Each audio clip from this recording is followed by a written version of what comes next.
ان کے احسانات کی قصیدے کے اندر تعریف و توصیف کی جائے زندہ لوگوں کی۔ اب چونکہ ائمہ کرام کو بھی ہم مسلم معاشرہ زندہ تصور کرتا ہے، لیکن بہت سے شعراء نے ائمہ کرام کی شان میں بھی قصیدے کہے ہیں، جیسے مومن کا قصیدہ حضرت ابوبکر صدیق کی شان میں بھی ملتا ہے، حضرت عمر فاروق کی شان میں بھی ملتا ہے، حضرت عثمان غنی کی شان میں بھی ملتا ہے، حضرت علی کی شان میں ملتا ہے۔ غالب کیا حضرت علی کی شان میں قصیدہ ملتا ہے، حالانکہ حضرت علی کو دوسرے سے مثال کیے ہوئے سینکڑوں سال ہو گئے، لیکن ہم نے ان کو زندہ تصور کیا ہے۔ لیکن زیادہ تر شعراء نے حاکم وقت کی، بادشاہوں کی شان میں، حاکم وقت کی شان میں، کسی انگریز حاکم کی شان میں قصیدہ تھا۔ ان کے زمانے میں تھے جیسے بہادر شاہ ظفر کا درباری شاعر غالب کہ پہلے ذوق بھی ان کے دربار سے تعلق رکھتے تھے، تو ذوق نے بھی بہادر شاہ ظفر کے والد کے اوپر بھی قصیدہ کہا، بہادر شاہ ظفر کے اوپر کے تعلق سے بھی قصیدہ کہا، اور غالب نے بھی بہادر شاہ ظفر کے بارے میں قصیدہ کہا۔ مقصد کیا ہے؟ ہماری اس تعریف و توصیف سے باشتہ سلامت خوش ہو جائے، ہمارے دامن میں بھی کچھ آ جائے، مقصد یہ رہتا۔ اور اس زمانے کے بادشاہ اور شہنشاہ کسی بھی قصیدہ نگار کو محروم نہیں کرتے، ان کا دامن موتیوں سے بھرے ہوئے تھے، اور ان کے لیے سمجھ لیجیے کہ ایک طرح سے وہ قصیدہ معاش کا ذریعہ تھا۔ اور بہت سے لوگوں نے جو مظلومین کی شان میں قصیدہ کہا، انہوں نے ثواب کی غرض سے کہا، اس اب کو اس کا ثواب ملے گا۔ ہم نے حضرت عمر فاروق اعظم کی شان میں قصیدہ کہا ہے، یا ابو بکر کی شان میں جو کہا ہے، یا عثمان غنی کی شان میں جو کہا ہے، یا حضرت علی کی شان میں جو کہا ہے، یا حضرت عباس پاک گیلانی کی شان میں، قصیدے ائمہ کرام کی شان، سب کی شان میں کہے گا، تو میں اس لیے ثواب کی نیت سے کہے گا۔ لیکن بادشاہوں کے جو ان کے درم زمانے میں بادشاہ رہا کرتے تھے، عمرہ رہا کرتے تھے، جن شعراء نے ان کی شان میں قصیدہ کہا ہے، تو انہوں نے اس میں ایک چیز کا اضافہ کیا، حسن طلب۔ آخر میں وہ حسن طلب میں قصیدے میں بیان کرتا تھا کہ میں معاشی طور پہ پریشان ہوں، آپ آفتاب ہیں، میں چل رہا ہوں، آپ کی خاک پائے ناصیر ہوں، اگر ہماری طرف آپ کی نظر کرم ہو جائے تو ہمارا بیڑا پار ہو جائے، یہ ان کا طلب رہتا تھا۔ بہرحال قصیدہ جیسا کہ میں نے کہا کہ مطلب سے شروع ہوتا ہے، جیسے اڑ گیا میں منو میں دیکھا چمنستہ شمل تیرے ہے نا، یہ مطلب ہے۔ اب مطلب کے بعد قصیدے میں دوسرا ایک اس کا جو حصہ ہوتا ہے وہ ہوتا ہے تشبیہ۔ پہلا مطلب، دوسرا اس کا تشبیہ ہوتا ہے۔ تشبیہ کے اندر شاعر یہ کرتا ہے کہ کبھی موسم بہار کا ذکر کرتا ہے، حالات کے پیش نظر جیسا ممدوح ہوتا ہے اس طریقے سے وہ تشبیہ لکھتا ہے۔ کبھی وہ موسم برسات کا ذکر کرے گا اور اس کی تمام تر تعریفیں کرے گا، موسم برسات میں بہار کیسا ہوتا ہے، کبھی پھول کھلتے ہیں، ہر طرف ہریالی چھائی رہتی ہے، ایک جہاں پیف و مستی کا سما ہوتا ہے، چرند پرند درند سب اپنے باغ میں اور جنگلوں کے اندر اپنا مست رہتے ہیں، پھول کھلے رہتے ہیں، کلیاں کھلتی ہیں وغیرہ وغیرہ، ٹھنڈی ٹھنڈی ہوائیں چلتی ہیں، باد نسیم کی جھونکے جو ہے انسان کے کہنا چاہیے یہ ایک بہت بڑا راحت کا سامان بن جاتے ہیں۔ تو ساری چیزیں وہ تشبیہ کے اندر شاعر شعر کے حوالے سے تشبیہ کے مضامین کو لکھتا ہے۔ اب سوال یہ پیدا ہو رہا ہے، وہ لکھ رہا ہے بہادر شاہ ظفر کی تاریخ، اور یہ بیان کر رہا ہے، یہ برسات کا ذکر کر رہا ہے، بیجوڑ ہو گیا نا کہ نہیں ہوا؟ بیجوڑ ہوا کہ نہیں ہوا؟ کہ اس کو کرنا ہے بہادر شاہ ظفر کی تاریخ، اب وہ بیان کر رہا ہے برسات کا ذکر، بہار کا ذکر کر رہا ہے، یا رندانہ مضامین لکھ رہا ہے، ساقی میخانہ سے خطاب کر رہا ہے، موسم بہت اچھا ہے، ایک پیالہ اور دے تاکہ اور میں سکون میں آؤں اور زیادہ مستی میں آؤں وغیرہ وغیرہ۔ تو یہ اس سے کیا تعلق، کیا بھائی تعلق کیا؟ بہادر شاہ ظفر کو تو اس کو پیش کرنا ہے، اس کی تعریف کرنا ہے، اس کی توصیف کرنا ہے، اس کی شجاعت کے بارے میں اس پہ کہنا چاہیے، عدل کے بارے میں، اس کے احسان کے بارے میں، اس کے سلوک کے بارے میں، اس کو تو قصیدہ اس میں لکھنا ہے نا۔ مجھے تشبیہ بے شک کیا کر رہا ہے، لیکن میں یہ تشبیہ قصیدے کا فن، قصیدہ کوئی چھوٹا موٹا نہیں ہو، 50 شعر 60 شعر 40 شعر 30 شعر 70 شعر اتنے اس کی کوئی تعداد ہی نہیں، لکھتے چلے ہیں. یہ قصیدہ مجھے خیر المرسلین کو 100 سے زیادہ جو نبی کریم صلی اللہ علیہ وسلم کی کہنا چاہیے مذہب ہے. جو محسن کاکوڑی نے قصیدہ لکھا ہے وہ تو بہت طویل ہے. سندھ کاشی کی طرح جان کے مدرا بادل برق کے گاندھی میں لاتی ہے. اب بتائیے نبی کی توصیف اور تعریف میں یہ گنگا جل، کاشی، بنارس، مدرا، ہندوؤں کے رسم و رواج سے کیا جانے لگتا ہے نا. یہ سوچتے ہو نا کبھی آپ، یہ نہیں سوچتے بھئی یہ سوچ کا عمل آنا ضروری ہے، لیکن نہیں. شاعر فنکار ہوتا ہے، قصیدہ ایک فن، اور ان تمام تر چیزوں کا تذکرہ کرنے کے بعد موسم برسات کا، موسم بہار کا، یا ہندو طرز معاشرت کا، یا ان کے میلوں ٹھیلوں کا، یا کہنا چاہیے ان کے تہواروں کا، یا گنگا جمنا کی کروانی کا، یا متھرا کا ذکر کرنے کے بعد شاعر اتنی عقل مندی سے، اتنی ہنر مندی سے، گریز کے راستے سے مدح کی طرف آتا ہے. گریز جو ہوتی ہے تشبیہ اور مدح کے بیچ میں ایک پل کا نام ہے، ٹرننگ پوائنٹ. یہ گریز جو ہے تشبیہ کو مدح سے جوڑتی ہے. گریز اس کا قصیدے کا تیسرا جو ہے کہنا چاہیے جز وہ گریز، وہ تشبیہ و مدح کے بیچ میں پل کی حیثیت رکھتی ہے. اور شاعر اتنی ہنر مندی کے ساتھ دو مختلف مضامین کو جو اگر الگ الگ پڑھا جائے تو کوئی جوڑ معلوم نہیں ہوتا. گریز کے راستے سے اتنی کہنا چاہیے ہنر مندی کے ساتھ شاعر جوڑتا ہے کہ قصیدہ ایک لڑی میں پورا ہوا ہے، ایک لڑی میں کہیں اس میں خلائی نہیں دیتا. اور پڑھنے والا اگر آپ کے اندر بہت زیادہ صلاحیت ہوگی آپ کو کوشش کریں گے، ارے تم میں معصوم باہر کا ذکر ہے یہ کیسے اتنے عجیب انداز سے یہ مدح ہے. کہ محسن کاکوڑی نے جو قصیدہ لکھا ہے، قصیدہ مدیح، جب ہم لوگ پڑھتے تھے اسٹوڈنٹ ٹائم تو میں نے سب کے استاد سے ایک بندہ سکھایا، ارے میں بولا یہ مکرا گنگا جمنا یہ ابو یہ کوفی کیا ہے بس نبی کریم صلی اللہ علیہ وسلم کی شان میں زیب دیتا ہے. ایسا سوال پیدا ہوا. میں آ رہا ہوں تو تمہارے بھی ہمارے ہم نے خود میں ذاتی صلاحیت پیدا ہو تو میں نے سارا نکل قصیدہ شرح قصیدہ مجھے خرید تھا اس وقت بہت اسٹیڈی کیا، مجھے لگا نہیں اردو قصیدہ نگاری میں محسن کاکوڑی کا واحد قصیدہ ہے جو ہندوستانی تہذیب سے جس کی اڑان ہوئی ہے. اور اڑتے ہوئے جناب علی بادل کے سہارے نبی کریم صلی اللہ علیہ وسلم کے روزگار کو ساتھ میرے توحید کی ذوق اور شرف کا مہینوں شمع ایجاد کی لو بہت میری ساتھ کیا قصیدہ اعلامیہ جو اس کا ہے، قصیدہ اعلامیہ جو ہے اس کا میں کہتا ہوں بار بار پڑھنے ہے. اور نبی کریم صلی اللہ علیہ وسلم کی کہنا چاہیے آپ کی شخصیت، آپ کی سیرت کو جس خوبصورت بنتا ہے اور جتنے اونچائی بھی جا کے اس نے پیش کیا ہے ہم کو ایسی میں نے توحید کی ذوق اور یہ شرف کا مہنو شمع ایجاد کی لو بزم رسالت کا کمل مر جائے روح امی زیب کہے شبری عامل دین مدین ناسخ ادیان ملت. آپ کی جب شریعت آئی تو ملت کی امم سابقہ کی تمام شریعتوں کو آپ نے رد کر کیا اچھا. لیکن جب شروع میں آپ پڑھیں گے نا تو کیا ہے یہ تو بولے گوپی ہے اس کے اندر وہ جھولا ہے ہنڈولا ہے یہ ہے وہ ہے تو یہ فن ہوتا ہے.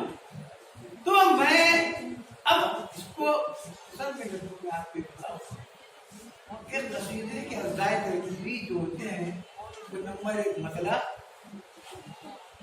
لکھو، نمبر 1 مطلع جس میں شاعر اپنے قصیدے کا جس مطلع سے آغاز کرتا ہے. نمبر 2 تشبیہ. تشبیہ کے اندر شاعر کبھی بہاریہ مضمون، کبھی موسم برسات کا ذکر، کبھی رندانہ مضامین، کبھی حالات زمانہ کی شکایت، کبھی حالات زمانہ کی عکاسی، کبھی اپنی ذاتی زندگی کی حالات، سب کچھ بیان کرتا ہے. نصیب تشبیہ. یہ تشبیہ کی اندر کوئی تشبیہ کی اشعار کی کوئی قید نہیں ہے. 30 شعر کی بھی تشبیہ ہو سکتی ہے، 40 کی بھی ہو سکتی ہے، 20 کی بھی ہو سکتی ہے. اس کے بعد تشبیہ کے بعد 2-3 شعر میں شاعر گریز کی طرف آتا ہے. گریز تیسرا جملہ گریز وہ مدح کو تشبیہ سے جوڑنے کے بعد، تشبیہ کو مدح سے جوڑنے کے بعد گریز گاو دے یہ دے گریز گریز کی طرف آتا ہے. اور گریز کی طرف آنے کے بعد اس کا جو چوتھا جملہ ہے وہ مدح. مدح کے اندر شاعر اپنے ممدوح کی شخصیت کی، اس کی سیرت کی، اس کی علمیت کی، اس کی ذہانت کی، اس کی ذکاوت کی، اس کی سخاوت کی، اس کی شجاعت کی، اس کے عدل و انصاف کی جیسی شخصیت ہوتی ہے اس اعتبار سے تعریف و توصیف کرتا ہے. اگر کوئی دینی شخصیت ہے تو اس کی جناب علی تقدس ماں شخصیت کو ظاہر کرے گا، اور اگر بادشاہ عمرہ ہے تو اس کے عدل و انصاف ہے یہ بہت سی چیزوں کو ظاہر کرے گا. یہ مدح ہو. مدح کے بعد پھر وہ آتا ہے اپنی والی پیشہ ہے جس کو ہم کہتے ہیں حسن طلب.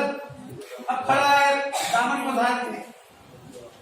اگر ائمہ کرام کی شان میں کہہ رہا ہے تو ائمہ کرام کی گزارش کرے گا ان سے، چاہے تو بکر سے گزارش کرے تو عمر سے کرے تو مالکی سے کرے تو دہلی سے کرے، اور یا خواجہ محی الدین چشتی سے کرے یا قادر جیلانی سے کرے، کسی سے کرے.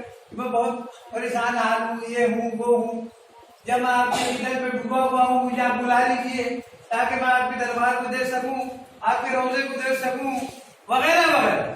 یہ اس نے چلا. اب بادشاہ سے کیا کرے گا؟ اب طرف میں اقتدا کے طور پہ بہت پریشان ہوں، میں ایسا ہوں، میں ویسا ہوں، میں قرض میں ڈوبا ہوا ہوں، بے روزگار ہوں، وغیرہ وغیرہ. تو اگر آپ کی نگاہ کرم اس ناجیز کی طرف کھل جائے تو اس ناجیز کا بیڑا پار ہو جائے. یہ ہے حسن طلب. حسن طلب. اب مانگ رہا ہے وہ کیسا ہے نا، آپ نماز آپ پڑھتے ہو دعا مانگتے ہیں نا، کیا مانگتے ہیں؟ یہ نہ مانگتے یہ تو بغیر ان کو چلے گا نہیں نا، وہ تو طلب کرنا ہی پڑتا ہے نا.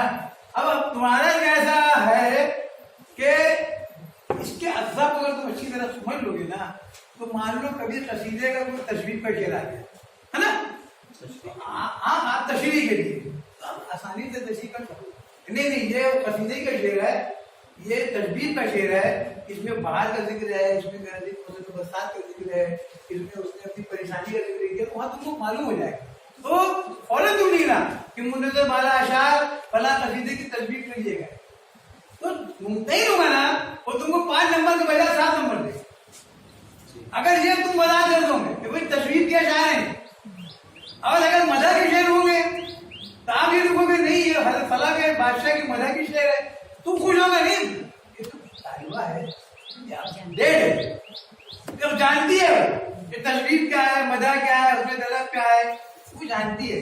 تو یہ نیٹ والے میں بھی اس کے تم کو بڑے فائدے میں نہیں کہ بھائی اس کو نیٹ کے امتحان والا بولے گا نا کہ اس کو جب تشبیہ معلوم ہے، مدح معلوم ہے، حسن طلب معلوم ہے، اس کا مطلب اپڈیٹ ہے. تو اس طریقے سے میں نے جو وضاحت کے ساتھ یاد کیا کہ بھائی اس کے اندر اتنے اجزاء ہوتے ہیں، مطلب تشبیہ، گریز، مدح، حسن طلب اور آخری مقطع. آخری میں شاعر جو ہے اپنا مقطع بتاتا ہے کہ میرا نام یہ ہے. غالب پہ اپنا مقطع بتائے گا، سودا بتائے گا، مومن بتائے. ہمارے ہاں اردو قصیدہ نگاری میں مرزا رفیع سودا کو قصیدہ نگاری کا بابا اعظم کہا جاتا ہے. اس نے قصیدے کو فن قصیدہ کی پیکر میں ڈالا ہے، پہلا شاعر. اور واقعہ وہ قصیدہ ہو گیا ایسے اردو ادب میں مشہور. اس کے بعد دوسرا جو نام آتا ہے